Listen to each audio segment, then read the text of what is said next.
추석 명절 잘 보내고 계십니까? 전 서울시장 박원순 시장이 아름다운 재단이라는 재단을 만들어서 그 재단에 구호를 희망 제작소 그런 이름을 붙였습니다. 아름다운 재단이 좋은 일을 많이 했었습니다. 또 그분은 변호사로서 능력이 뛰어나서 모금도 많이 했습니다.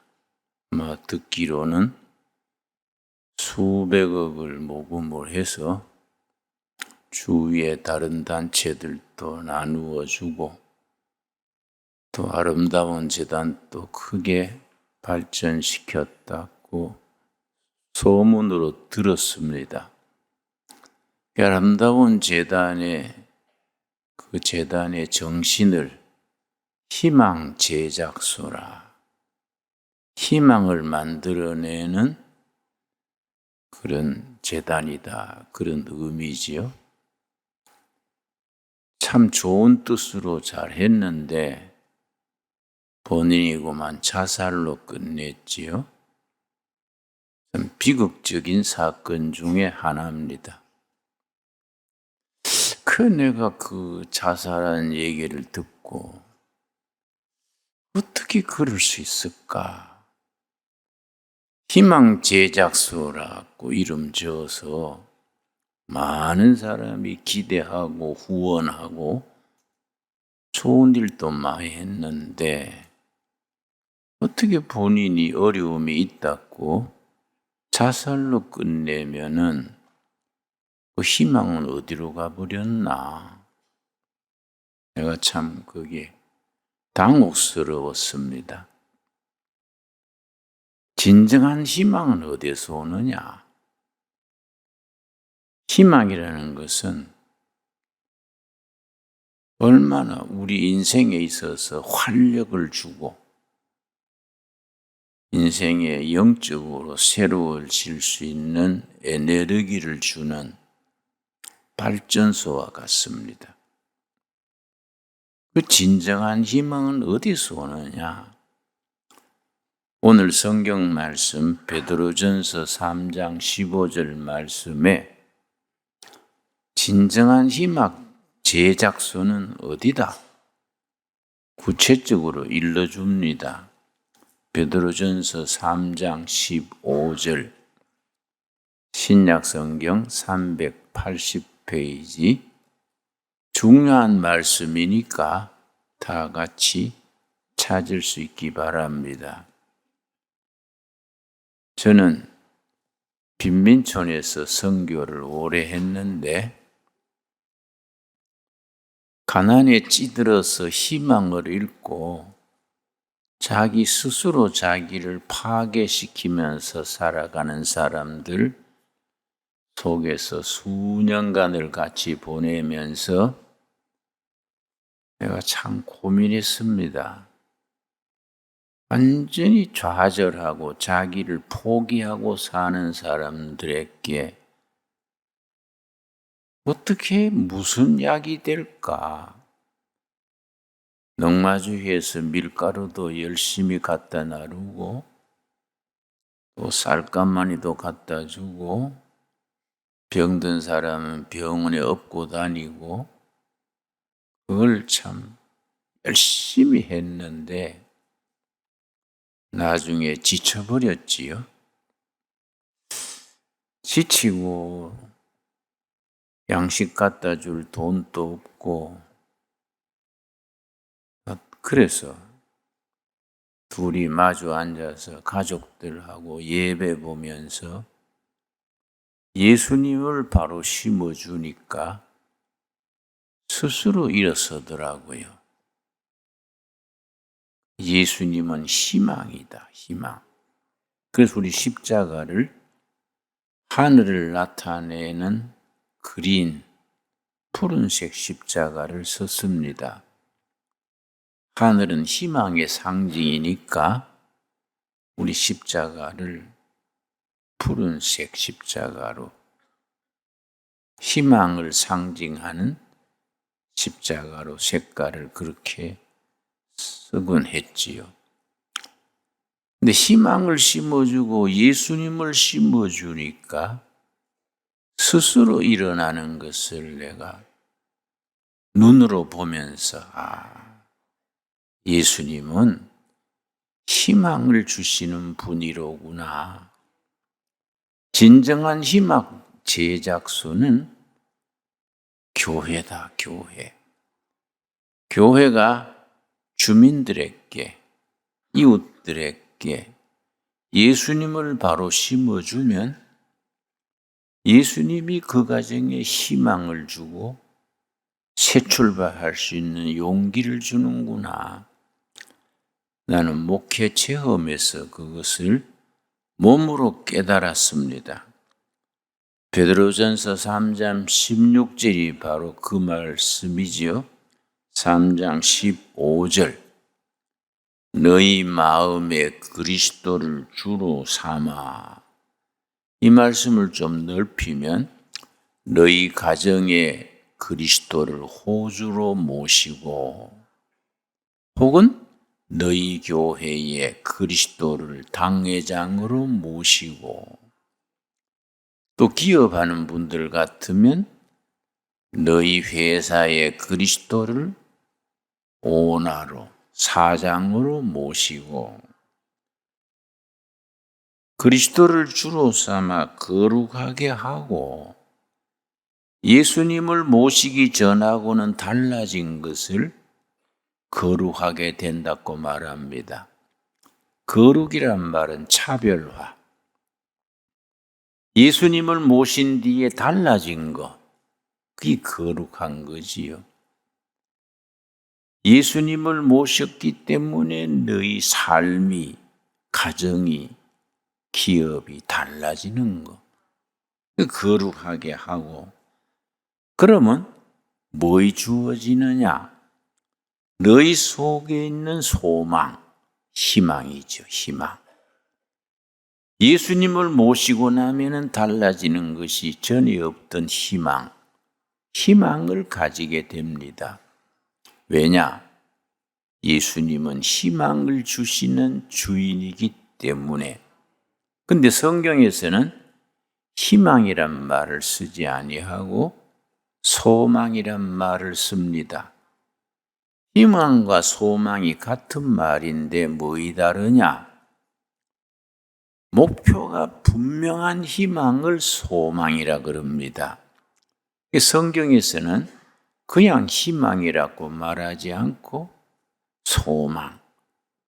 우리는 그리스도로 인하여서 목표가 분명하지요. 천국 소망, 성령 충만의 소망, 사람다운 사람이 되는 희망. 그러니까 소망이죠, 소망. 예수님을 모신 후에 내 인생에, 우리 가정에, 우리 자녀들, 우리 부부에 전에 없던 희망이 생긴 거지요. 그럼 우리 교회에 예수님을 정말 주인으로, 당회장으로 모신 뒤에 교회가 달라지는 거지요. 소망이 생긴 거지요. 15절 다시 읽습니다.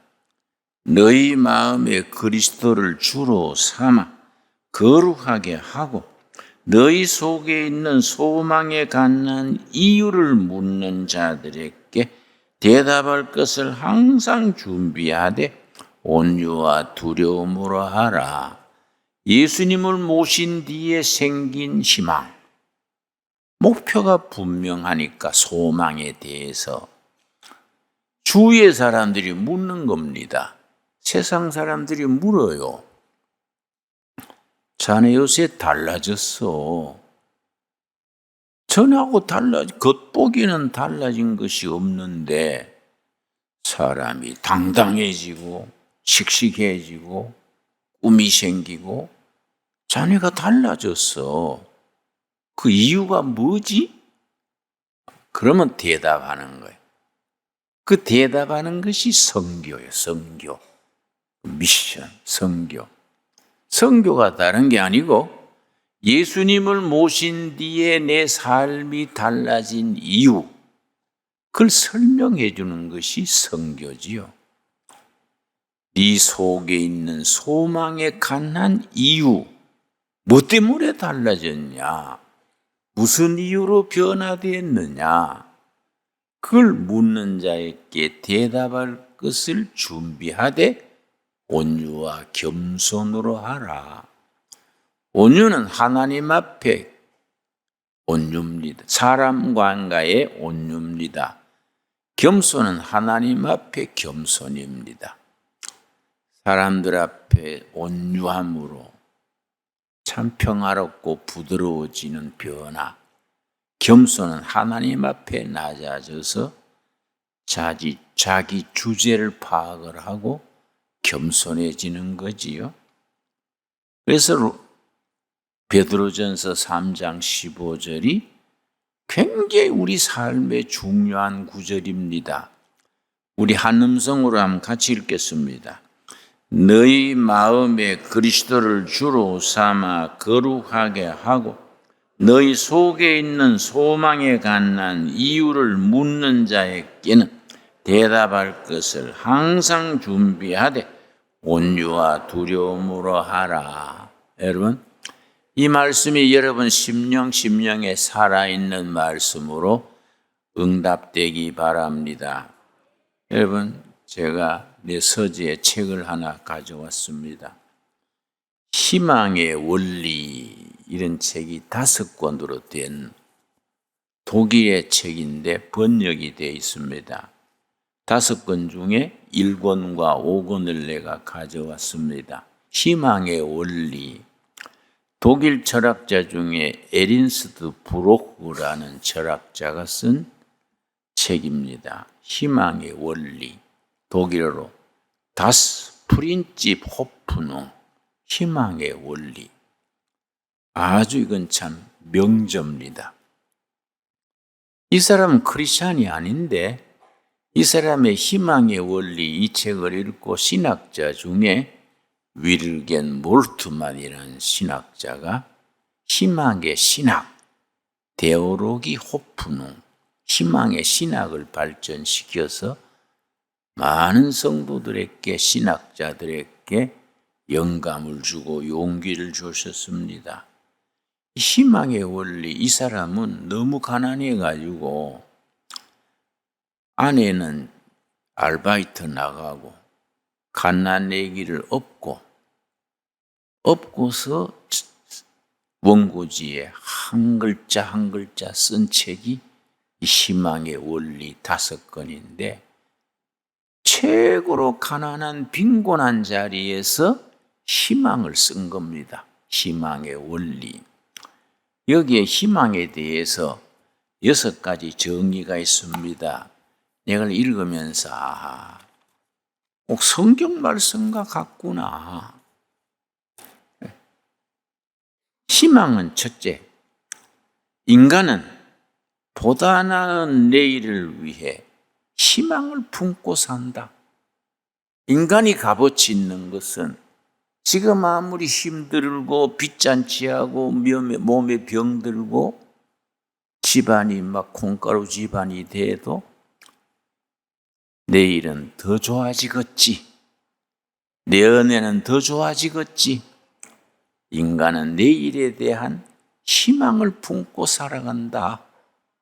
첫째입니다. 둘째 뭐냐? 희망을 잃어버린 사람은 삶을 포기한다.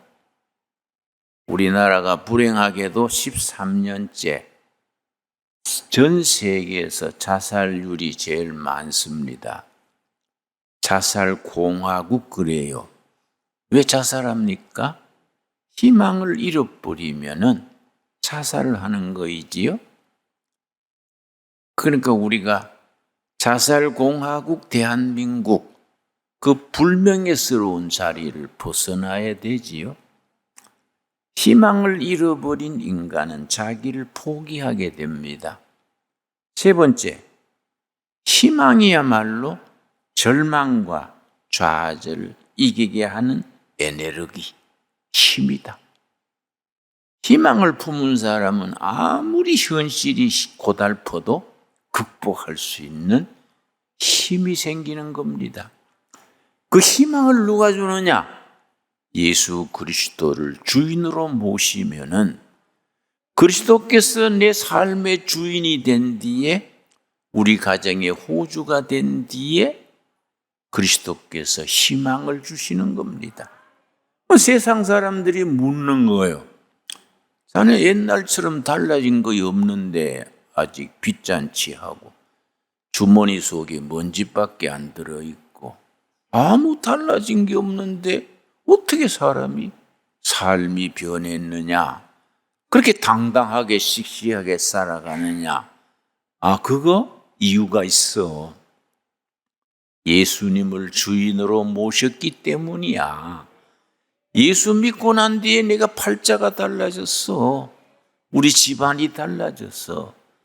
그렇게 말하는 걸 뭐라고 한다 했습니까? 선교야, 선교. 그게 선교란 말이지요. 네 번째, 이 중요하지요. 이 책이 가르치는 아주 중요한 교훈입니다. 희망은 연습해야 된다. 희망은 학습해야 된다. 희망은 저절로 생기는 게 아니다. 희망은 연습하고 학습하고, 희망은 길러져야 된다. 콩나물 시루에서 콩나물을 기르듯이, 자녀를 기르듯이 희망은 길러져야 된다. 희망은 한 걸음 한 걸음 길러지고 키워가는 것이다. 이사야서 11장 1절을 찾겠습니다. 이사야서 11장 1절 말씀. 이런 말씀 가만히 묵상하면은 마음이 훈훈해지고 용기가 생깁니다. 희망이라는 것은 그냥 툭 떨어지는 게 아니다. 이사야서 11장의 희망은 길러진다. 11장 1절. 이새의 줄기에서, 다윗 왕의 아버지가 이새지요. 이새의 줄기에서 한 싹이 나며 그 뿌리에서 한 가지가 나서 결실할 것이요. 이 속에 희망을 길러가는 네 단계가 있습니다. 첫 단계는 싹이 나지요. 싹, 첫째는 싹입니다. 둘째는 뿌리 내리지요. 셋째는 줄기가 뻗지요. 가지가 나서 마지막에 열매 맺는 겁니다. 희망이 자라는 순서입니다. 순서.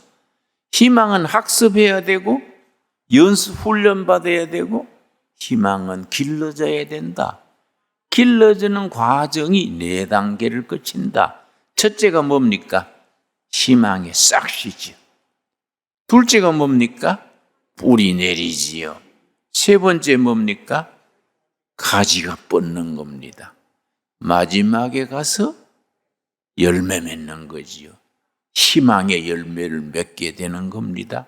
그러면 삶의 용기가 나고 불행한 저지를 이길 수 있는 에너지가 생기는 거지요. 그 마태복음 13장 우리 31절 한번 찾아보겠습니다. 마태복음 13장을 걸어 천국 비유장이라 그럽니다. 마태복음 13장에 천국에 대한 비유가 7가지 나옵니다. 예수님이 친히 천국에 대해서 비유로 말씀하신 마태복음 13장 천국 비유장, 그 중에 31절 말씀, 참 귀한 말씀이지요. 성경에 이런 말씀은 정말 주옥 같은 말씀이지요.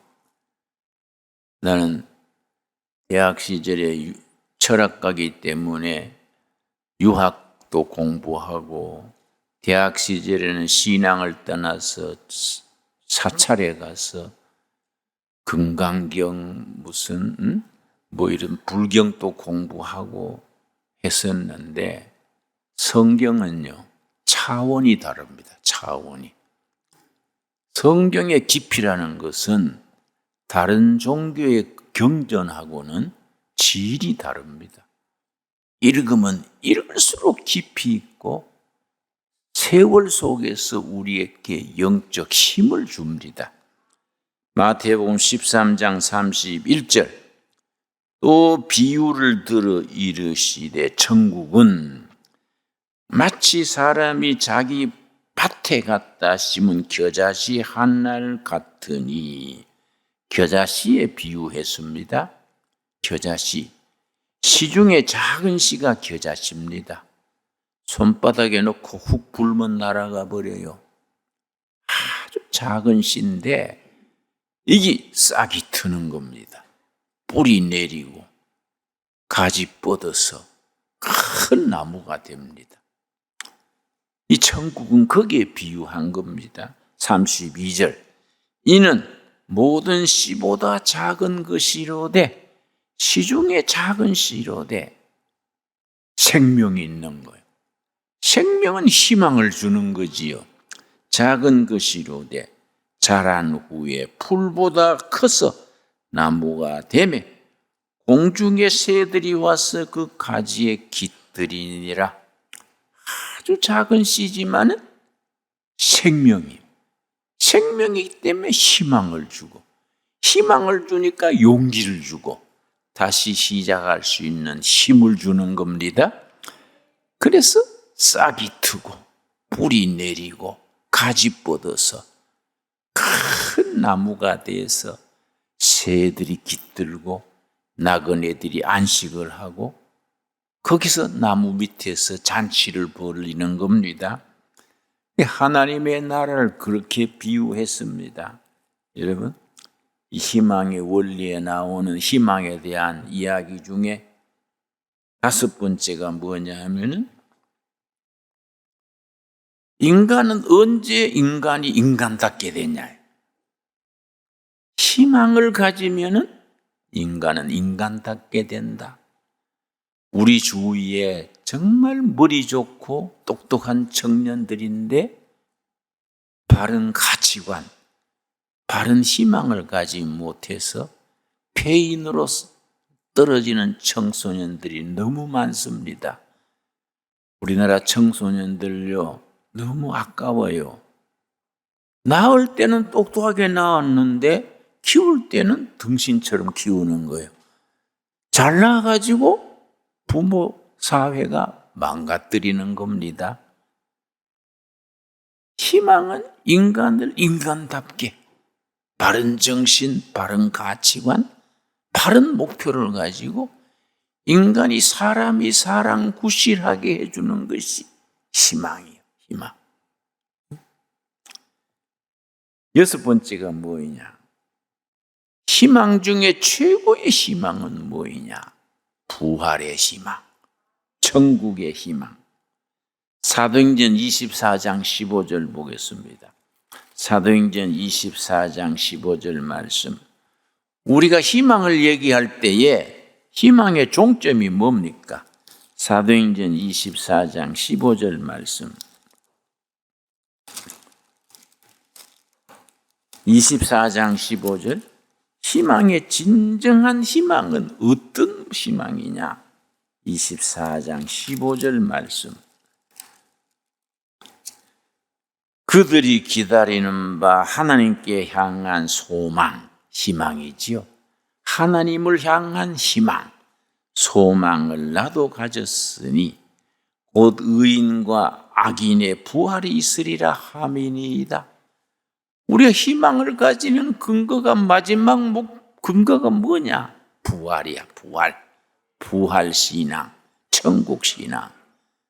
천국신앙이 있으면 희망이 생기고 인간이 좌절해서 이기는 것입니다.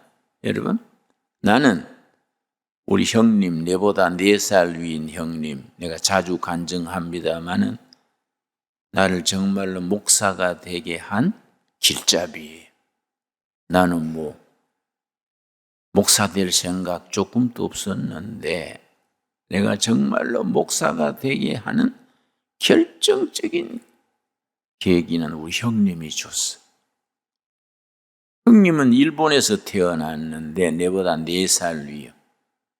내가 일본서 5살에 해방돼서 나왔는데, 해방돼서 나올 때 형님은 내보다 4살 위니까 9살이에요. 일본 소학교 다니면서 일본 아이들한테 이지메를 너무 당했습니다. 우리말로 왕따지요. 일본이 이지메가 참 심한 사회입니다. 그래서 영어로도 이지메라 그냥 써요. 독일어로도 이지메라고 써요. 왕따하는 거. 그러니까 일본 아이들이 우리 형 어린 때 조센징 기다나이 더럽다기야. 조센징 바까야로 하고 치여받고 상처를 받았어요. 그걸 심리학에서는 트라우마 그래. 마음의 상처. 이게 잘한 거예요. 기호해가지고도 또 시골에 갔더니 발음이 다르니까 일본 발음식 하니까 고향 친구들이 에놈 니꾸샤꾸 또 놀리고 상처받은 거예요. 군에 갔다 와서 달라지더라고요. 정신분열증, 그걸 스키조프레니아 그래요. 요즘은 조현증 그래요. 내가 형님 그 정신분열증 뒷받이 하는데 20대 내 참 소중한 시간 10년을 보냈습니다. 10년. 그래 한 가정에 정신질환자가 한 명 나면 식구들도 절반은 정신병이 돼요. 너무 힘듭니다. 대낮에 시죽시죽 웃고요. 또 어머니를 괴롭혀요. 정신질환자들은 가까운 사람을 괴롭힙니다. 그러니까 우리 집안이 쑥밭이에요, 쑥밭. 정말 10년 고생했는데 우리가 가정 예배 드리고 기도하고 정성을 다했더니 어느 날 면도를 하고 양복을 입고 오늘은 가정 예배 내가 인도할게. 웬일이에요? 그랬더니 새벽에 예수님이 나를 찾아오셔서 흰옷 입은 예수님이 나를 찾아오셔서 내가 너를 병에서 낫게 하노라 부르셨대요.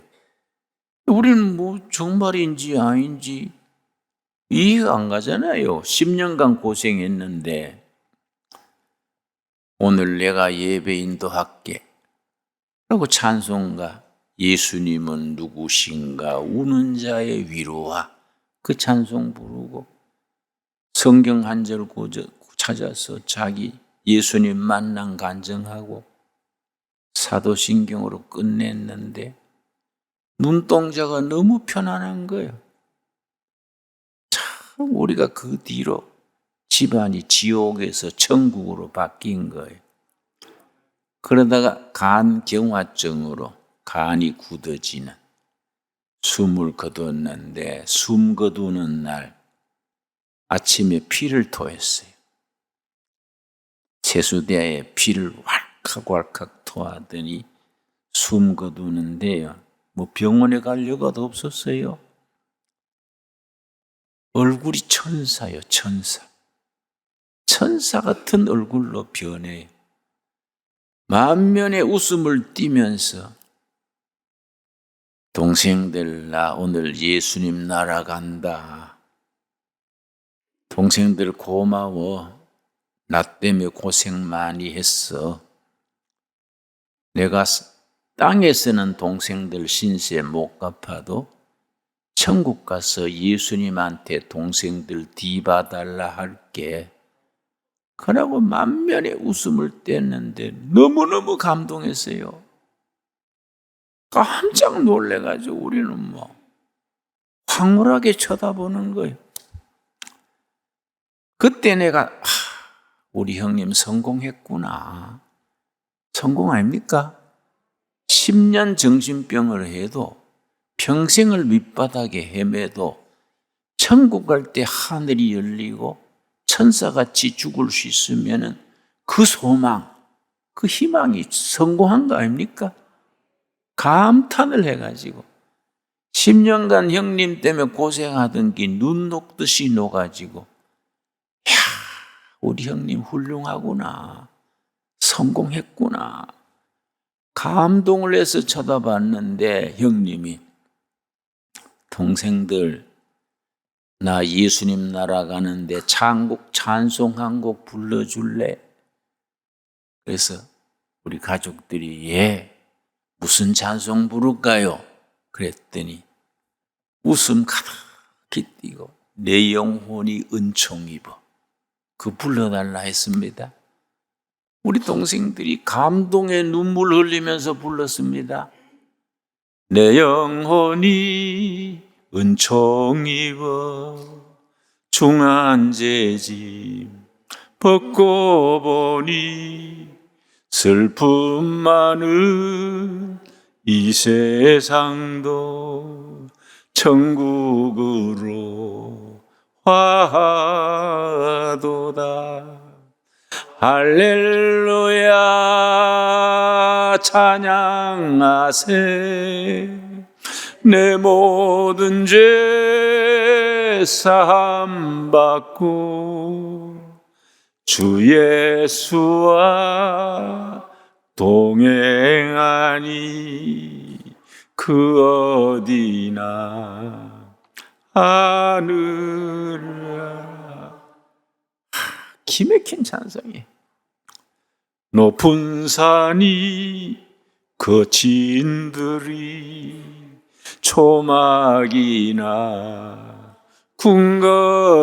궁궐이나 내 주 예수 모신 곳이 그 어디나